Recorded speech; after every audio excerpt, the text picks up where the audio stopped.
Hello दोस्तों, स्वागत है आप सभी का। मेरा नाम है रवि। तो चलिए आज की वीडियो को शुरू करते हैं और आशा करता हूँ आप सभी की तैयारी बहुत अच्छी चल रही होगी, अच्छे तरीके से पढ़ाई कर रहे होंगे, मस्त तरीके से रह रहे होंगे। दोस्तों आज हम बात करेंगे आपके आने वाले एग्जाम कन्या सहायक का जो यूकेपीएससी का नया सिलेबस है, नए पैटर्न के अनुसार हिंदी का जो सिलेबस है उसमें समास का टॉपिक आप लोगों को दिया गया है और उस समास में हम आज सेकेंड क्लास करने वाले हैं। इससे पहले हम लोगों ने समास का इंट्रोडक्शन और उसका एक भेद पढ़ लिया था जिसमें हमने तत्पुरुष समास को देखा था। आज हम आगे को इसका कारवा को बढ़ाएंगे। तो चलिए वीडियो को शुरू करते हैं। इसके अलावा आप लोग जीएस को मजबूत करने के लिए 2 क्लास जरूर देखना, अंतिम 50 दिनों का महासंग्राम और लूसेंट जी के एमसीक्यू देखने से आप लोगों को प्रैक्टिस है जो कि अच्छे तरीके से करने को मिलेगी।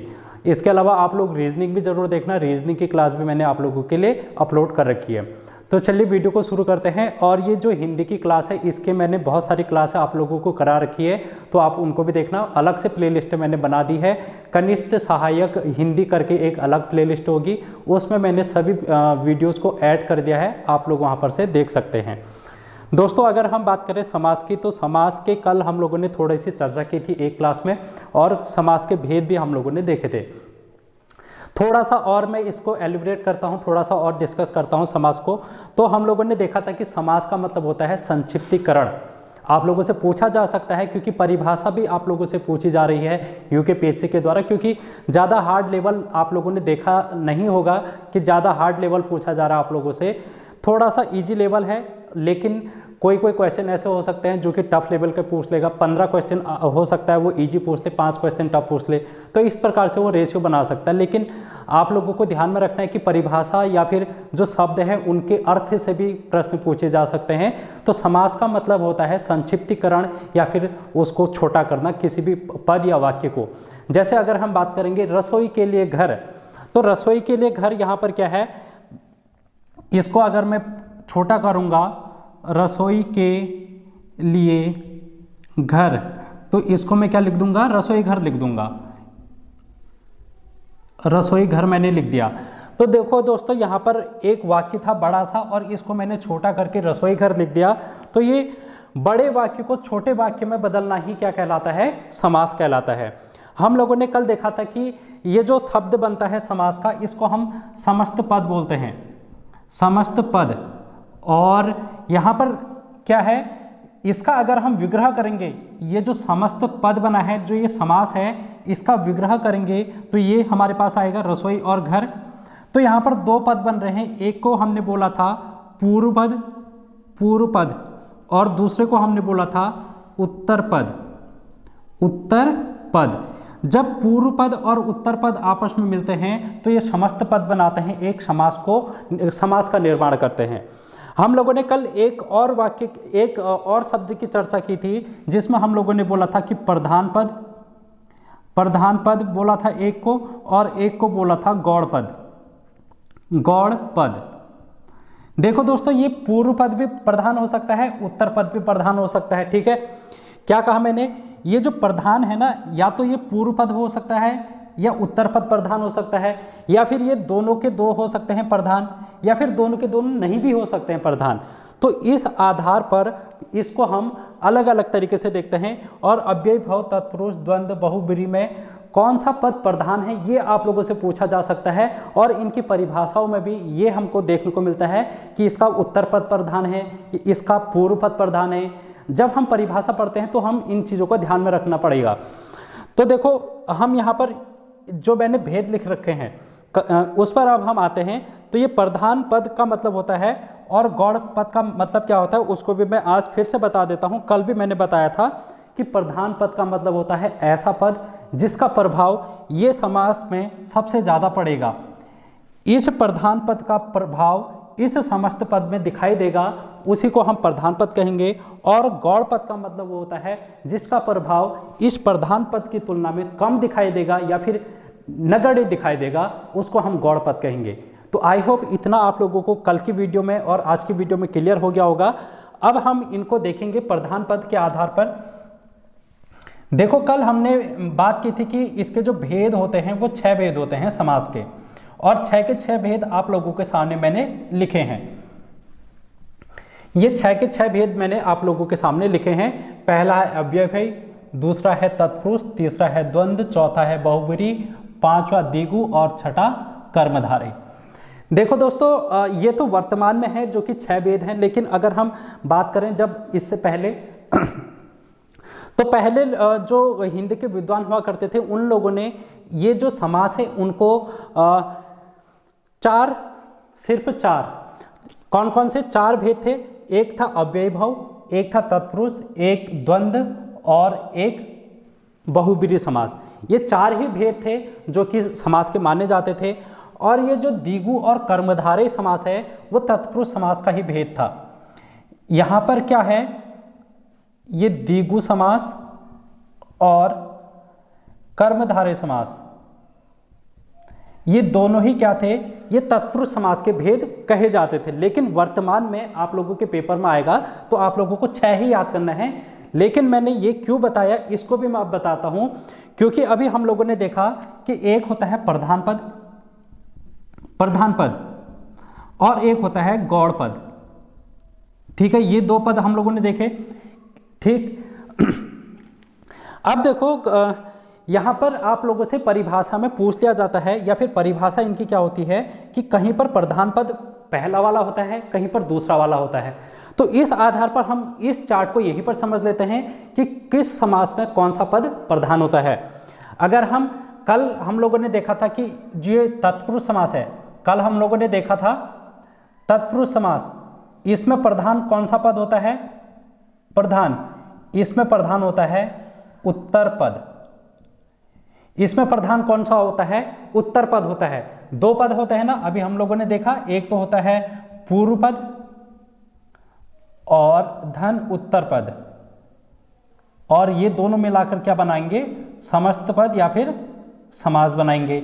तो ये तत्पुरुष समास में कौन सा पद होगा प्रधान, उत्तर पद होगा। दोस्तों अब यहां पर देखो, ये दोनों इसी के भेद है ना, तत्पुरुष समास के ही भेद हैं, इसलिए इनमें भी क्या होगा, उत्तर पद प्रधान होगा। इसमें भी प्रधान कौन सा होगा, उत्तर पद होगा, और इसमें भी प्रधान कौन सा होगा, उत्तर पद होगा। तो देखो यहाँ पर हम लोगों ने 3 समास अच्छी तरीके से देख लिए कि किस में कौन सा पद प्रधान होगा, तो कंफ्यूजन आप लोगों को अब नहीं होना चाहिए। अब हम बात करेंगे अव्ययीभाव समास की। अव्ययीभाव समास की तो इसमें प्रधान पद कौन सा होता है, पूर्व पद,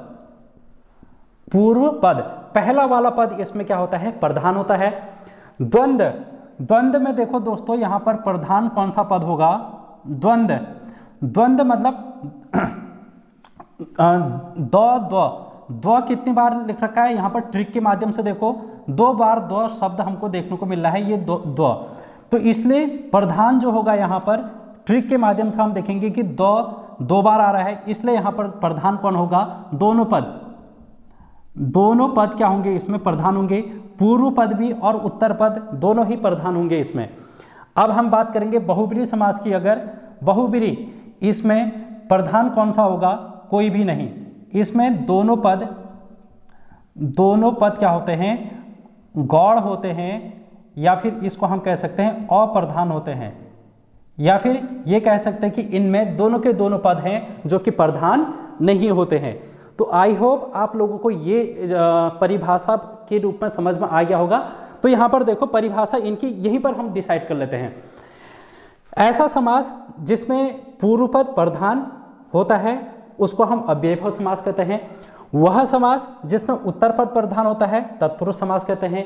वह समास जिसमें प्रधान पद दोनों पद प्रधान होते हैं, पूर्व पद भी उत्तर पद भी, उसको द्वंद्व समास कहते हैं। ऐसा समास जिसमें दोनों पद अप्रधान होते हैं या फिर गौड़ होते हैं उसको हम बहुब्रीहि समास कहते हैं। ऐसा समास जिसमें उत्तर पद प्रधान होता है उसको हम द्विगु समास कहते हैं, और उत्तर पद यहाँ पर प्रधान होगा उसको हम कर्मधारय भी कहेंगे। तो ये एक प्रधानता के आधार पर हम लोगों ने परिभाषा देख ली। किसके आधार पर दोस्तों, प्रधानता के आधार पर। सिर्फ हम लोगों ने अभी प्रधानता के आधार पर देखा है। अब हम एक एक करके बात करेंगे। हम लोगों ने तत्पुरुष समास कल देख लिया था, अब हम आज बाकी अन्य को डिस्कस कर लेंगे एक ही वीडियो में। तो आप लोग अंत तक बने रहना, बढ़िया तरीके से इसको सीखना, और अपने एग्जाम में जब भी आएगा आप लोग इनको फिर कर ले जाना। ठीक है दोस्तों, तो और आप लोग कमेंट बॉक्स में बता सकते हैं कि आप लोगों की तैयारी कैसी चल रही है, और कहीं पर अगर आप लोगों को दिक्कत होती है तो आप लोग कमेंट बॉक्स में मेरे से पूछ सकते हैं, और जितने भी मेरे से आप लोगों के लिए हेल्प हो सकेगी मैं आप लोगों के लिए करने की कोशिश करूँगा। ठीक है, तो यहाँ पर मैं इनको ऐसे रहने देता हूँ फिलहाल। अब हम यहाँ पर अव्ययीभाव समास को देख लेते हैं। तो हम यहाँ पर अब बात करेंगे अव्ययीभाव समास की। अव्ययीभाव समास की अगर हम बात करेंगे दोस्तों, तो यहां पर देखो, एक होता है पूर्व पद प्लस उत्तर पद, और ये मिलाकर क्या बनेगा हमारा समस्त पद। समस्त पद, और ये समस्त पद कैसा होगा, ये होगा अव्ययीभाव समास का। अव्ययीभाव समास, यहां पर कौन सा समास हो जाएगा, अव्ययीभाव समास हो जाएगा। अभी हम लोगों ने कहा कि अव्ययीभाव समास में क्या होता है, ये पूर्व पद होता है जो कि प्रधान पद होता है। ये क्या होता है, प्रधान पद होता है। अब देखो, इसके अलावा अव्यय हम लोगों ने पढ़े थे। अगर आप लोगों ने अव्यय की वीडियो देखी होगी मेरी, तो आप लोगों को पता होगा कि अव्यय क्या होते हैं। अव्यय वो शब्द होते हैं जिनमें विकार उत्पन्न नहीं किया जा सकता, या फिर अविकारी शब्द भी जिनको हम कहते हैं। हम लोगों ने पूरी एक क्लास बिल्कुल अच्छे से हम लोगों ने अव्ययीभाव समास की अव्यय शब्दों की देखी थी। तो आप लोगों ने अगर नहीं देखी तो देख लेना, वहाँ से आप लोगों को ज़्यादा समझ में आएगा। तो लेकिन अभी अगर हम बात करेंगे अव्यय क्या होते हैं, वो शब्द होते हैं जिनमें विकार उत्पन्न नहीं किया जा सकता है लिंग, वचन, पुरुष के आधार पर। ठीक है, अब अगर हम बात करेंगे अव्ययीभाव समास को हम एक अन्य नाम से भी जानते हैं, उसको हम बोलते हैं उपसर्ग। उपसर्ग समास भी इसको कहा जाता है। क्यों? क्योंकि यहाँ पर उपसर्ग का प्रयोग किया जाता है। जो भी वाक्य होगा, जो भी पद होगा, उसमें उपसर्ग का प्रयोग किया रहेगा। जैसे अगर हम उदाहरण की बात करेंगे, उदाहरण देखो दोस्तों, जैसे मैं यथा शक्ति, देखो यहां पर यथाशक्ति को अगर मैं विग्रह करूंगा, यथाशक्ति को अगर मैं इसका विग्रह करूंगा, समास विग्रह करूंगा, तो इसका क्या बनेगा, शक्ति के अनुसार। शक्ति के अनुसार। अब ये क्या है, समस्त पद है, और ये क्या है, समास विग्रह है। समास विग्रह, और ये क्या है मेरा समस्त पद। ठीक है दोस्तों, तो यहां पर जो यथा है, यथा ये क्या है, एक प्रकार का उपसर्ग लगा है इसमें। ये क्या लगा है, उपसर्ग लगा है यथा। तो शक्ति में अगर मैं यथा उपसर्ग लगाऊंगा तो यथा शक्ति बनेगा, और इसका समास विग्रह होगा यथा शक्ति के अनुसार। तो यहां पर आप लोगों को जहां पर भी उपसर्ग होगा वहां पर अव्ययीभाव समास होगा, ये बात को ध्यान में रखनी है। इस यथा से और कौन कौन से शब्द बनाए जा सकते हैं, जैसे यथा शीघ्र, यथा शीघ्र, तो इसमें भी क्या होगा, अव्ययीभाव समास होगा दोस्तों। यथा शीघ्र, या फिर यथा धर्म, यथा धर्म, इसमें भी अव्ययीभाव समास होगा। अब हम एक और बात कर लेते हैं, जैसे प्रतिदिन। प्रतिदिन, तो प्रतिदिन में हम यहां पर देखेंगे कि कौन सा उपसर्ग लग रहा है, तो यहां पर प्रति लग रहा है। तो प्रति उपसर्ग लग रहा है दिन में, तो ये बन गया प्रतिदिन, और प्रतिदिन का मतलब होता है प्रत्येक दिन। प्रत्येक दिन, या फिर दिन, दिन भी इसको हम इसका विग्रह करेंगे तो दिन दिन भी हम इसको कह सकते हैं। ठीक है, इसी प्रकार हम यहां पर देखेंगे प्रत्येक। प्रत्येक, तो यहां पर कौन सा उपसर्ग लगा है, इसको हम ऐसे लिखते हैं ना, प्रतिधन एक। प्रतिधन एक, तो ये जो प्रति है इसमें उपसर्ग लग रहा है एक में, तो ये बन गया प्रति एक। इसका मतलब होता है हर एक, हर एक, हर कोई, हर एक। तो ये इसका क्या बनेगा, समास विग्रह बनेगा दोस्तों। तो आई होप आप लोगों को इतनी बात समझ में आई होगी। और कौन कौन से शब्द हैं जो कि यहां पर हैं, देखो अनुचर। अनुचर, देखो यहां पर अनु, अनु क्या है, यहां पर उपसर्ग लगा है तो इसमें कौन सा होगा, यहां पर होगा अव्ययीभाव समास। अनुचर का मतलब होता है पीछे चलने वाला, अनुचर का मतलब होता है पीछे चलने वाला। अगर हम इसको विग्रह करेंगे तो ये क्या बनेगा, पीछे चलने वाला। देखो यहां पर हो रहा है ना छोटा, समास का मतलब ही होता है संक्षिप्तीकरण करना, तो पीछे चलने वाले का हमने संक्षिप्तीकरण करके क्या बना दिया, अनुचर बना दिया, और यही क्या बन गया, यहां पर अव्ययीभाव समास बन गया। इसके अलावा आजीवन, आजीवन, आजीवन मतलब होता है जीवन भर, आजीवन मतलब होता है जीवन भर। तो जीवन भर को मैंने एक शब्द में लिख दिया, उसको मैंने लिखा आजीवन, तो यहां पर अव्ययीभाव समास बन गया। तो यहां पर क्या बन रहा है, यहां पर आ है जो कि उपसर्ग लग रहा है, यहां पर अनु उपसर्ग लग रहा है। जहां पर भी आप लोगों को उपसर्ग देखने को मिलेगा वहां पर क्या होगा, अव्ययीभाव समास होगा। ठीक है, आई होप आप लोगों को यहां पर इतनी बात समझ में आ गई होगी अव्ययीभाव समास से। अब हम बढ़ेंगे थोड़ा सा और आगे द्वंद्व समास की ओर।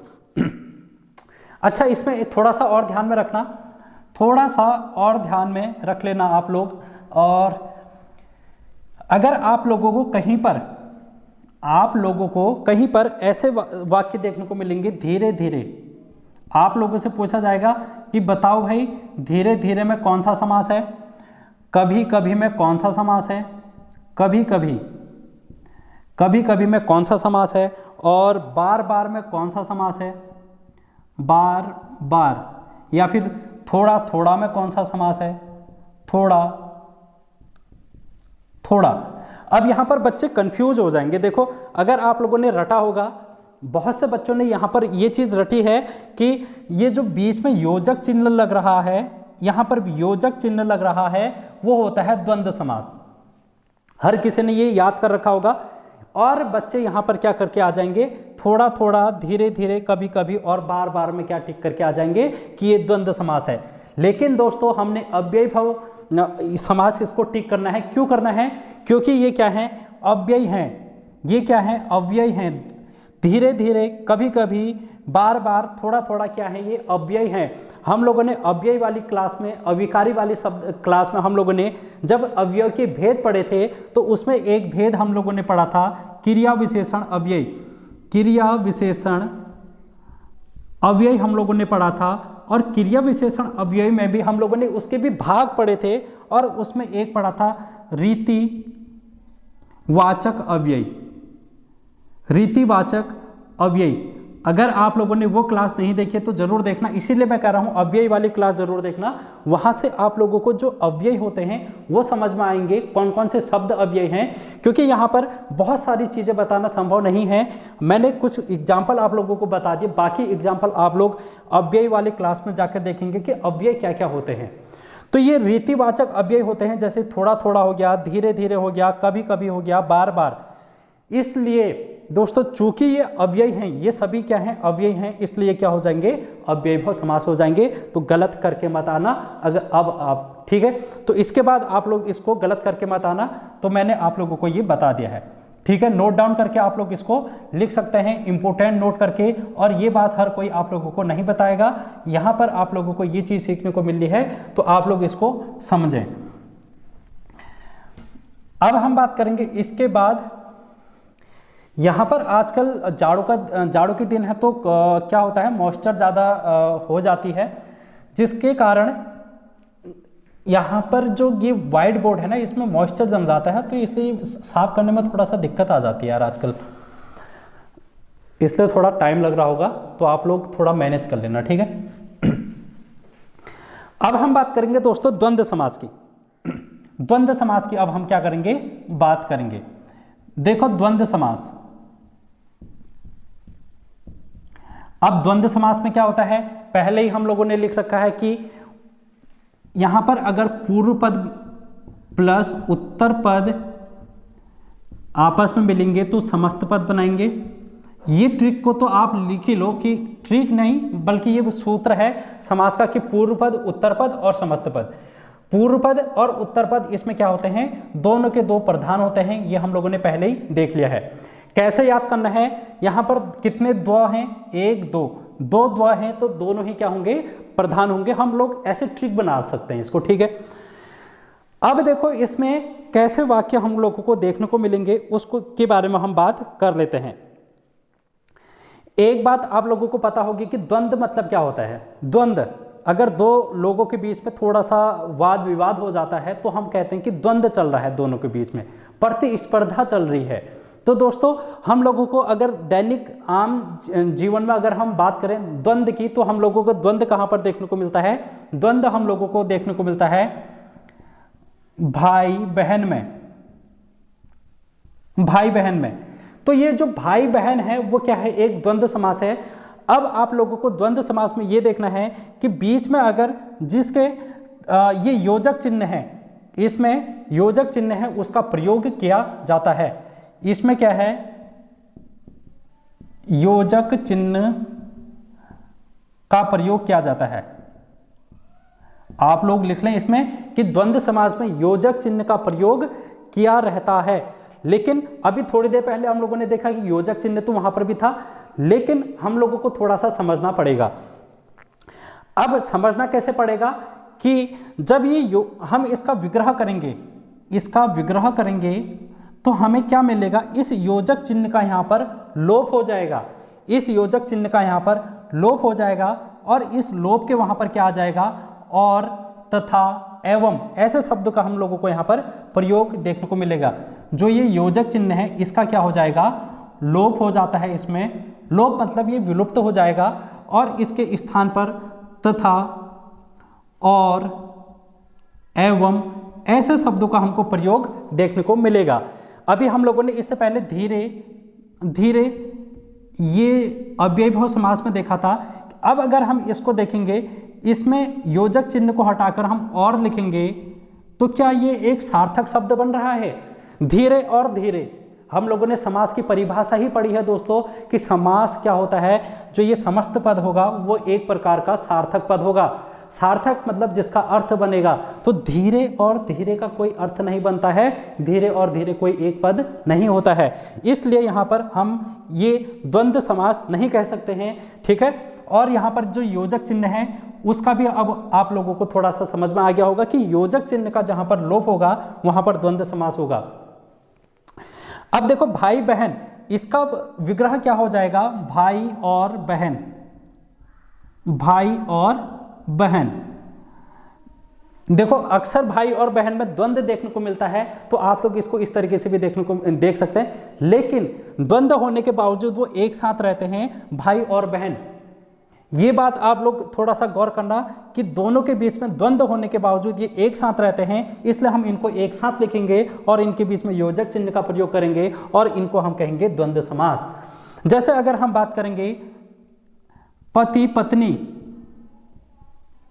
पति पत्नी में भी आप लोगों को हमेशा द्वंद्व देखने को मिलेगा, लेकिन वो हमेशा एक दूसरे के साथ होते हैं, इसलिए हम इनको एक साथ लिखते हैं। लेकिन हम इनका योजक चिन्ह का प्रयोग करेंगे और इसका विग्रह अगर करेंगे तो पति और पत्नी, ये आप लोग यहां पर करेंगे। दोस्तों यहां पर आप लोग ऐसा मत कर देना, ठीक है, गर्लफ्रेंड बॉयफ्रेंड मत कर देना, क्योंकि अगर गर्लफ्रेंड बॉयफ्रेंड में द्वंद्व होता है तो फिर वो एक साथ देखने को नहीं मिलते हैं। तो ये एक सच्चाई है और आप लोग इसको यहाँ पर द्वंद्व समास में नहीं लिखेंगे अगर गर्लफ्रेंड बॉयफ्रेंड आ गया, लेकिन वैसे आएगा नहीं, बट मैं वैसे आप लोगों को बता रहा हूँ, ठीक है। अगर हम बात करें इसी प्रकार माता पिता, माता पिता, तो माता पिता में भी अक्सर द्वंद्व देखने को मिलता है, लेकिन हमेशा एक साथ रहते हैं, इसलिए हम इसका क्या करेंगे, माता और पिता, माता और पिता। इसी प्रकार पाप पुण्य, पाप पुण्य, ये क्या बन जाएगा, पाप तथा पुण्य या फिर पाप और पुण्य, इस प्रकार से।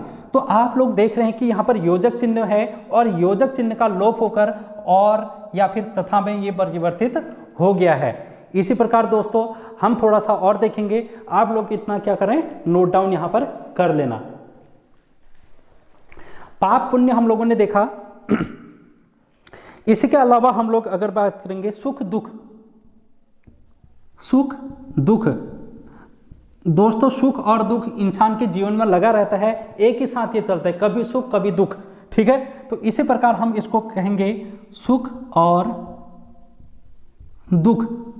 तो यहां पर हमें द्वंद्व समास देखने को मिलेगा।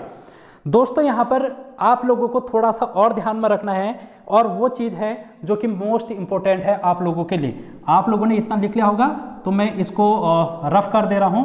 इसके बाद हम इसका जो मोस्ट इंपॉर्टेंट वाला पार्ट है उसको देखेंगे। जैसे एक एग्जांपल मैं लिख रहा हूं, देखो मैंने लिखा दोस्तों देवासुर। मैंने क्या लिखा? देवासुर। अभी हम लोगों ने बात की कि यहां पर योजक चिन्ह का प्रयोग होता है द्वंद्व समास में। जिस भी बच्चे ने यहां पर ये ध्यान में रखा होगा, ये रटा होगा कि बीच में योजक चिन्ह का जहां पर प्रयोग किया रहेगा वहां पर द्वंद्व समास होगा, इसके अलावा वो द्वंद्व समास को याद करता ही नहीं है। लेकिन आप लोगों ने याद करना है, अगर आप लोग इस वीडियो को देख रहे हैं, कि देवासुर में भी द्वंद्व समास होगा। यहां पर हम लोगों को ये योजक चिन्ह है जो कि नहीं देखने को मिल रहा है, इसलिए आप लोग इसको गलत मत करके आ जाना कि यार ये देवासुर हमको देखने को मिल रहा है तो इसमें योजक चिन्ह नहीं लगा है तो ये द्वंद्व समास नहीं होगा। द्वंद्व समास कैसे होगा, इसका हम करेंगे विग्रह। इसका हम करेंगे विग्रह। तो इसका विग्रह होता है देव धन असुर। देव धन असुर। देखो देव देवता, असुर राक्षस, तो ये दोनों एक दूसरे के बीच में द्वंद्व है, हो रहा है ना द्वंद्व एक दूसरे के बीच में। तो यहां पर हम कहेंगे देव और असुर। इसको हम क्या लिखेंगे? देव और असुर। तो आप लोग अब देख रहे हैं, समझिए कि यहां पर क्या होगा, द्वंद्व समास होगा। आई होप इतना आप लोगों को क्लियर हुआ होगा। जैसे अगर हम बात करेंगे दोस्तों पापा पाप, देखो पापा पाप, मैंने पापा पाप, पापा पाप का अगर हम देखेंगे कि इसमें कौन सा समास होगा तो द्वंद्व समास आप लोग टिक नहीं करके आएंगे जब आप लोगों को पता नहीं है तो। लेकिन अगर हम इसका विग्रह करेंगे तो ये क्या बनेगा? पाप धन अपाप। पाप धन अपाप बनेगा दोस्तों। क्यों? क्योंकि यहां पर देखो संधि हो रही है दोनों की, पा प और और प जब मिलेगा तो यहां पर पाप बन जाएगा। तो ये क्या बन गया मेरा? पापा पाप। तो पाप और अपाप इसका क्या बनेगा? विग्रह बनेगा। इसी प्रकार दोस्तों लाभा लाभ, लाभा लाभ, तो लाभा लाभ में क्या देखेंगे? देखो लाभ धन अलाभ, लाभ धन अलाभ, लाभ और अलाभ एक साथ चलते हैं। इसी प्रकार अगर हम बात करेंगे धर्मा, यहां पर लिखेंगे धर्मा धर्म। धर्मा धर्म कैसे? देखो धर्म धन अधर्म एक साथ चलते हैं, ये धर्म और अधर्म, और इसलिए यहां पर क्या होता है? द्वंद्व होता है दोस्तों। तो आई होप आप लोगों को जो ये विशेष ट्रिक है वो पसंद आई होगी द्वंद्व समास की। ये आप लोगों ने अगर इससे पहले पढ़ी थी तो आप लोग मेरे को कमेंट बॉक्स में बता देना। अगर आप लोगों ने आज ये नई चीज़ पढ़ रखी है तो ये भी आप लोग कमेंट बॉक्स में बताना कि हाँ सर आज हम लोगों ने ये कुछ नई चीज़ सीखी है इसमें। तो इसके बाद हम दोस्तों बात करेंगे अगला, इसके बाद हम बात करेंगे द्विगु समास की। ठीक है, अब हम बात कर लेते हैं द्विगु समास की दोस्तों। इतना आप लोगों ने लिख लिया होगा आई थिंक। अब हम बात करेंगे द्विगु समास के दोस्तों।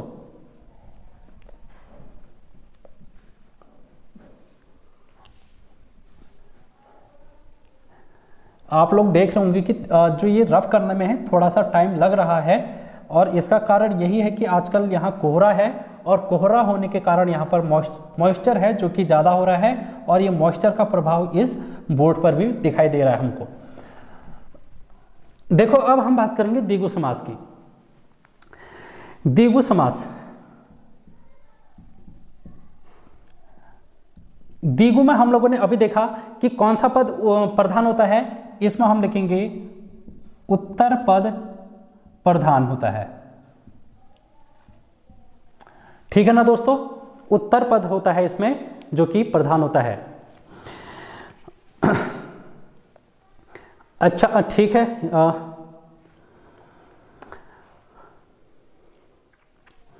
तो अगर हम बात करेंगे अब द्विगु समास में क्या होता है, जैसे एक होता है पूर्व पद और दूसरा होता है उत्तर पद। दो पद होते हैं, पूर्व पद और उत्तर पद, और ये मिलके क्या बनते हैं? समस्त पद दोस्तों। अब इसकी खासियत क्या है द्विगु की? द्वि, आप लोग यहां पर देखो क्या लिखा है? द्वि। द्वि मतलब क्या होता है? दो। द्वि मतलब क्या होता है? दो होता है। दो क्या है? एक प्रकार की संख्या है। एक प्रकार की क्या है? ये संख्या है। तो आप लोगों को जहां पर भी कोई भी संख्या देखने को मिलेगी, पहला पद में जो पहला पद है वहां पर अगर आप लोगों को संख्यावाचक देखने को मिलेगा या फिर कोई भी ऐसा संख्या देखने को मिलेगी तो वहां पर द्विगु समास होगा। ये इसका क्या है? इसका ये इसकी परिभाषा है। ठीक है, इतनी बात है जो कि आप लोगों को समझ में आई। और ये उत्तर पद क्या है इसमें? ये उत्तर पद तो प्रधान हो गया और पहला पद क्या हो गया? इसमें संख्यावाचक हो गया है। अब अगर हम इसके उदाहरणों की बात करेंगे दोस्तों, उदाहरणों की, तो उदाहरण में हम लोग जल्दी से लिख लेते हैं। नवरात्र, नवरात्र लिखो, और उसके बाद पंचनद, पंचनद, और फिर नवरत्न, नवरत्न के बाद आप लोग लिखेंगे तिरंगा, तिरंगा के बाद लिखेंगे त्रिवेणी,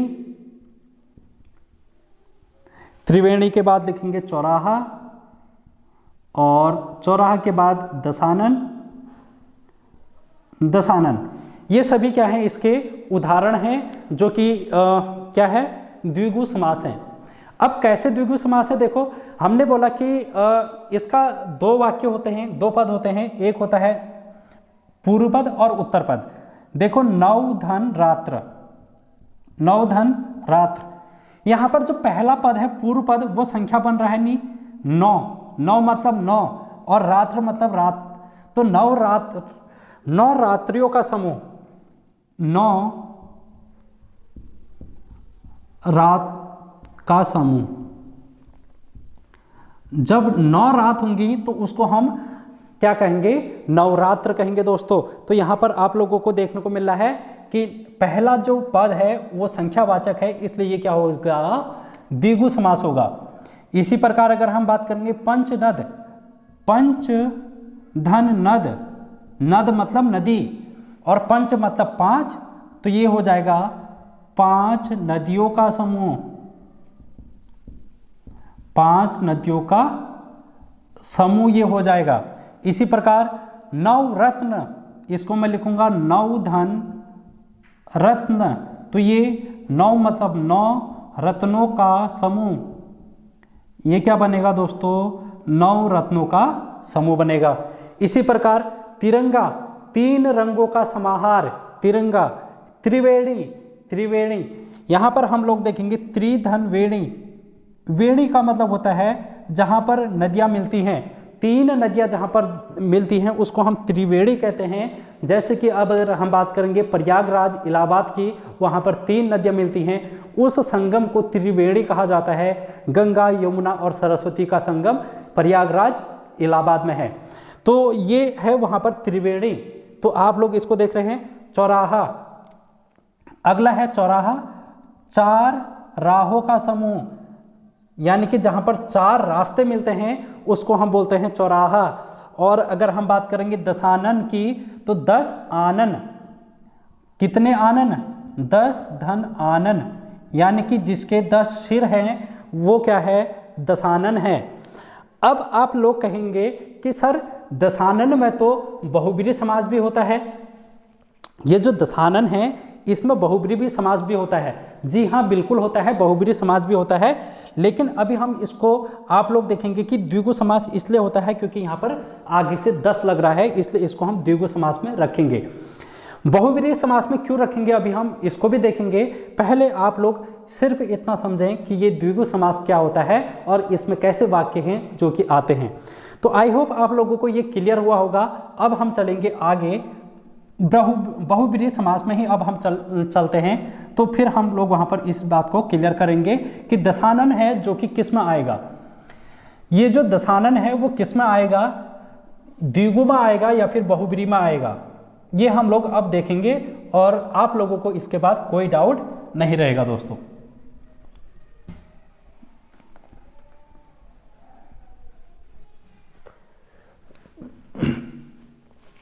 अब हम बात करेंगे दोस्तों बहुब्री।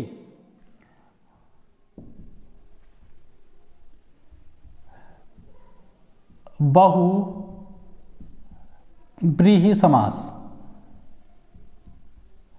अब बहुब्रीहि समास में हम लोगों ने अभी क्या कहा कि एक तो होता है पूर्व पद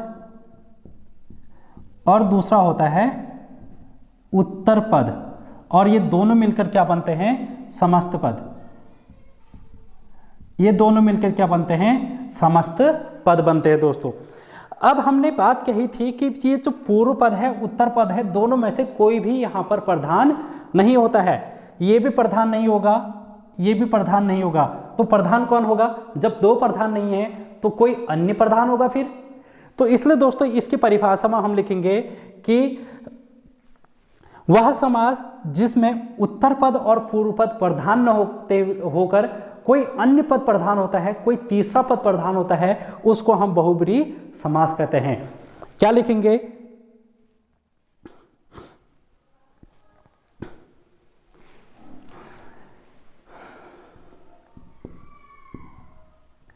कोई भी पद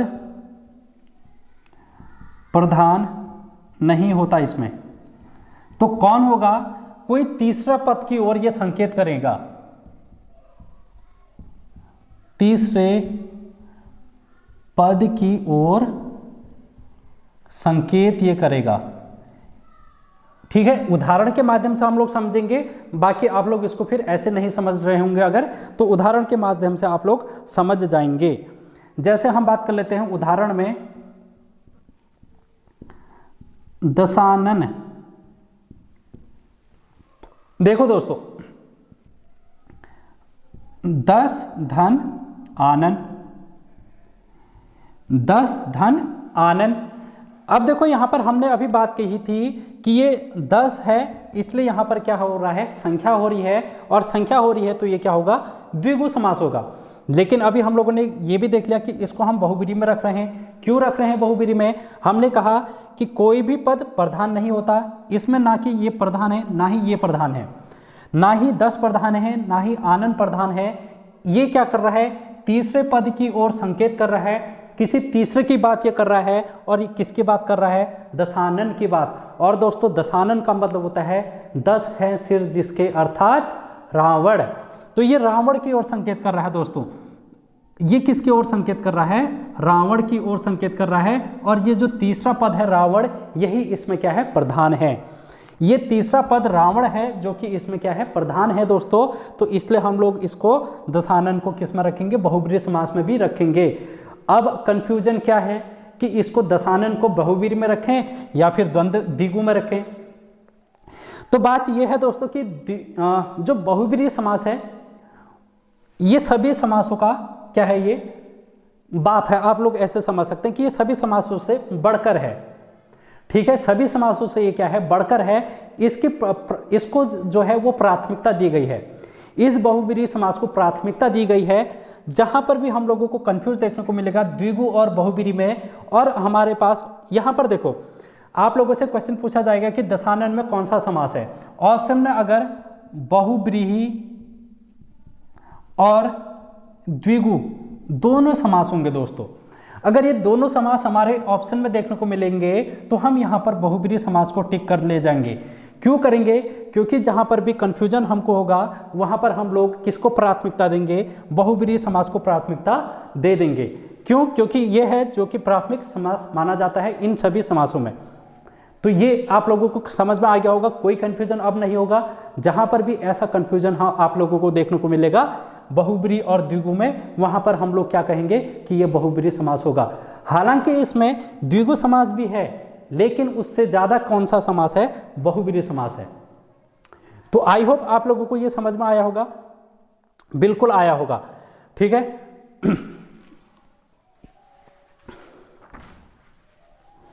तो इतनी बात है जो कि आप लोगों को ध्यान में रखनी है दोस्तों।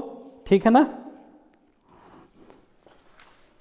और इसलिए भी ये आप लोगों को ध्यान में रखना है कि द्विगु समास को हम उतनी प्राथमिकता क्यों नहीं देते हैं, क्योंकि द्विगु और कर्मधारय समास देखो दोस्तों, ये तत्पुरुष समास के भेद हैं। ये क्या है? तत्पुरुष समास के भेद हैं, द्विगु और कर्मधारय। अभी आप लोग देखेंगे कि कर्मधारय और बहुब्रीहि में भी थोड़ा सा वो देखने को मिलेगा, हमको विरोधाभास देखने को मिलेगा। तो वहां पर भी हम लोग बहुब्रीहि समास को ही ज्यादा तवज्जो देंगे, ज्यादा प्राथमिकता देंगे।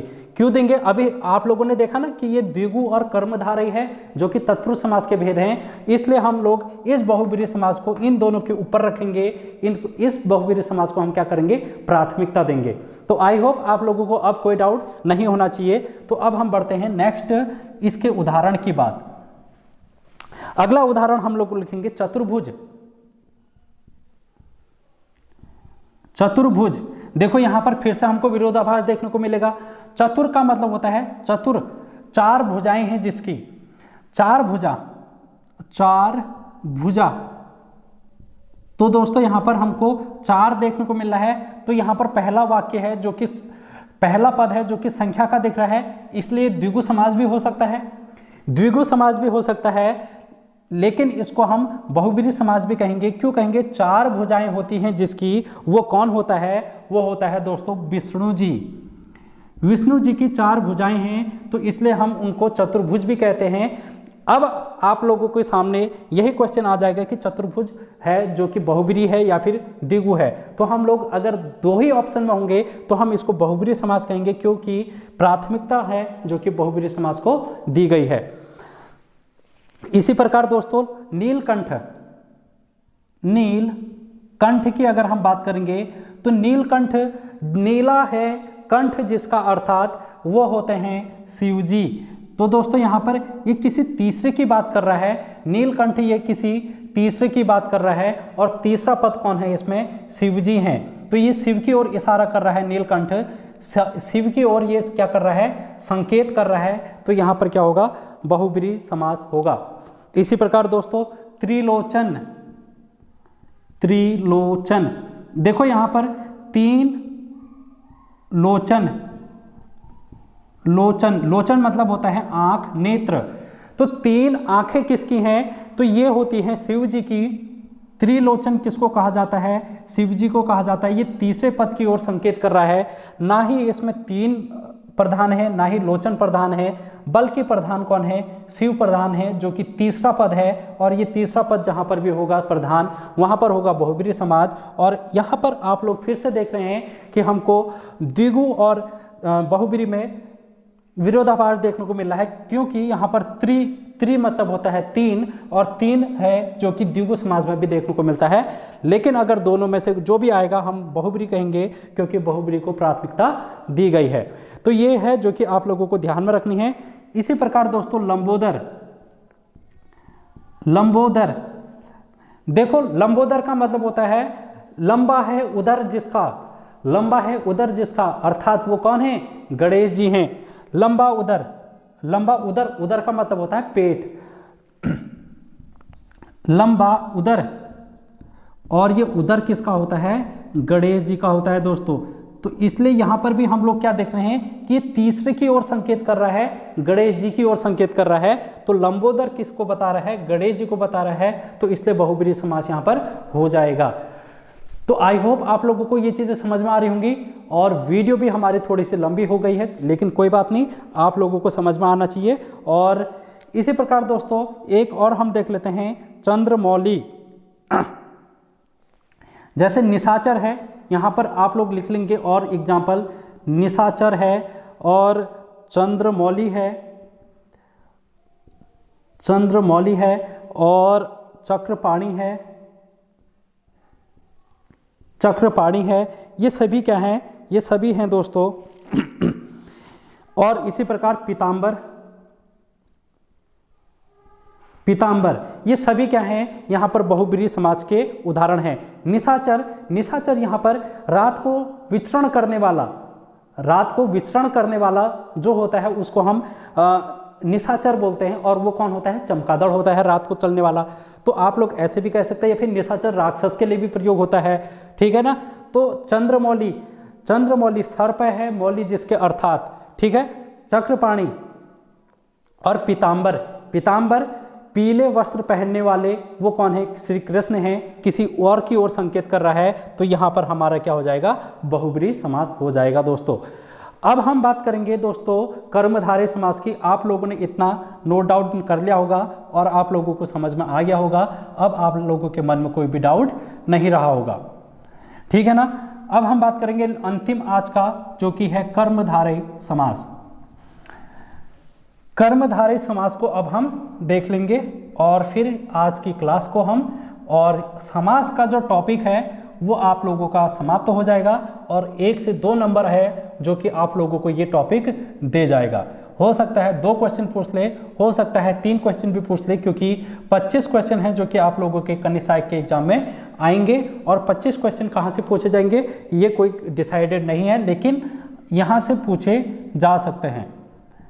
कर्मधारय, अभी हम लोगों ने कहा कि एक तो होता है पूर्व पद और दूसरा होता है उत्तर पद, उत्तर पद, और ये क्या मिलते हैं, समस्त पद बनाते हैं। और इसमें अभी हम लोगों ने देखा कि कर्मधारय समास तत्पुरुष समास का ही एक भेद था पहले, इसलिए उत्तर पद इसमें क्या होगा, प्रधान होगा, उत्तर पद होगा जो कि इसमें प्रधान होगा दोस्तों। इसके अलावा कर्मधारय में आप लोगों को क्या ध्यान में रखना है, इसमें विशेषण और विशेष्य वाली बातें भी आ जाती हैं। ये जो कर्मधारय वाला समास है इसमें क्या होता है, विशेषण और विशेष्य का भाव देखने को मिलता है, हमको दिखाई देता है। अब विशेषण और विशेष्य क्या होता है ये भी हम लोगों ने पढ़ा है, संज्ञा, सर्वनाम, विशेषण, क्रिया, ये सभी पढ़ा है ना हम लोगों ने, आप लोगों ने देखी होगी क्लास। तो दोस्तों विशेषण क्या होता है, देखो जो संज्ञा और सर्वनाम, संज्ञा और सर्वनाम की विशेषता बताएगा उसको हम बोलते हैं विशेषण। संज्ञा और सर्वनाम क्या होते हैं, संज्ञा तो होते हैं नाम, किसी का भी नाम, और इस नाम के स्थान पर जो प्रयोग होगा उसको हम बोलेंगे सर्वनाम। जैसे मैंने लिखा यहाँ पर पेन, ये लिखा मैंने पेन, पेन क्या है, एक प्रकार का नाम है, नाम है पेन, ये संज्ञा हो गई। इसकी विशेषता क्या बता रहा है, ये काला पेन है। ये पेन कैसा है दोस्तों, काला है, तो ये काला क्या होगी, इसकी विशेषता हो गई, तो इसलिए यहाँ पर काला क्या हो गया, विशेषण हो गया। काला जो हो गया वो विशेषण हो गया। अब ये विशेष्य क्या है, फिर विशेष्य, विशेष्य वो होता है जिसकी विशेषता बताई जाती है। विशेष्य क्या होता है, जिसकी विशेषता बताई जाती है, और विशेषता किसकी बताई जा रही है, संज्ञा और सर्वनाम की विशेषता बताई जा रही है, इसलिए ये जो विशेष्य है वो संज्ञा और सर्वनाम होगा। इसी उदाहरण में ये जो पेन है वो क्या है, विशेष्य है, ये है पेन जो कि विशेष्य है। तो हमको एक ही वाक्य में, इस वाक्य में काला पेन में विशेषण और विशेष्य देखने को मिले। काला जो है वो विशेषण है और पेन क्या है, विशेष्य है। पेन की विशेषता काली है, तो यहाँ पर आप लोगों को विशेषण और विशेष्य का भाव दिखाई दे रहा है। तो यहाँ पर कर्मधारय में भी ऐसा ही कुछ होता है। अब हम उदाहरण के माध्यम से उसको समझ लेते हैं।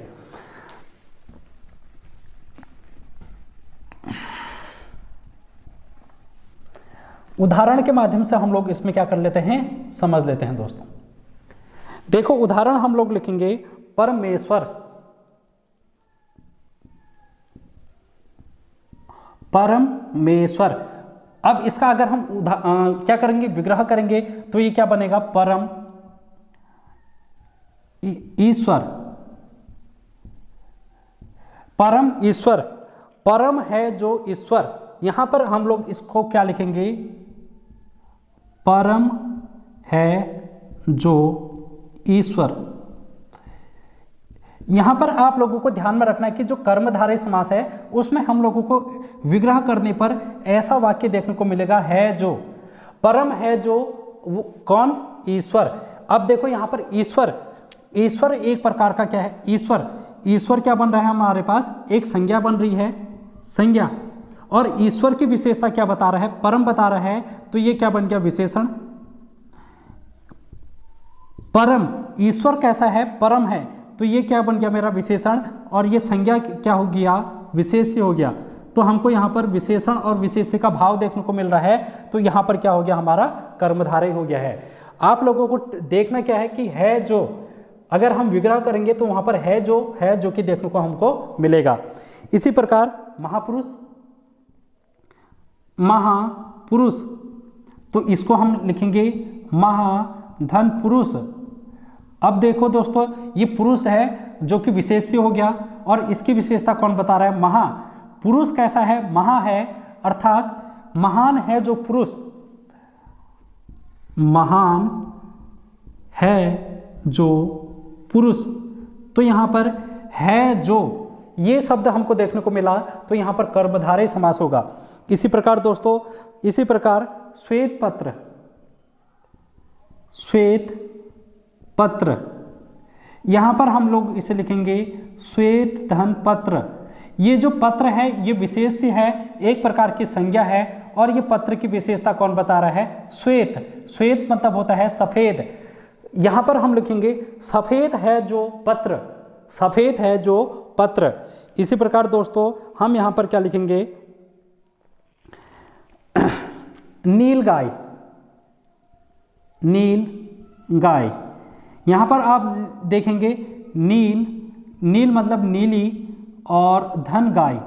ये जो गाय है ये क्या है, विशेष्य है और एक प्रकार की संज्ञा है। इसकी विशेषता कौन बता रहा है, इसकी विशेषता बता रहा है नीली, यानी कि ये गाय कैसी है, नीली है। तो हम यहाँ पर लिखेंगे नीली है जो गाय। तो है जो हमको यहाँ पर देखने को मिल रहा है, तो यहाँ पर क्या होगा, कर्मधारय समास होगा। इसी प्रकार दोस्तों अगर आप लोगों से